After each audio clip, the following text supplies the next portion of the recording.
C'est-à-dire balobi ezer koyinda, ezer kobeba, bana poto, bana Congo Brazzaville, bana Angola, partout dans le monde entier. C'est bien moi votre humble serviteur venu mourir l'inspiré de Dieu en grec de Kinshasa balobi. Tous s'abonner chaîne les hommes encore. Balobi Tolobi la Presse TV, Tolobi la Presse TV avec le padre 3 fois boss Tolobi la Presse TV.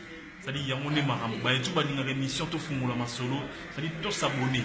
S'abonner à Tolobi la Presse TV. C'est-à-dire, www.tolobi la Presse TV avec le padre. Voilà, je suis avec Sabalo, l'animateur. Aïe, vas-y, wapi. L'animateur a dit moi, c'est le maître de la musique africaine. Aïe. L'émission est tout dans la Yamoul. Bakou Sabiloté. C'est la parole de Sabalo Mascara, animateur mondial. Voilà, il Sabalo.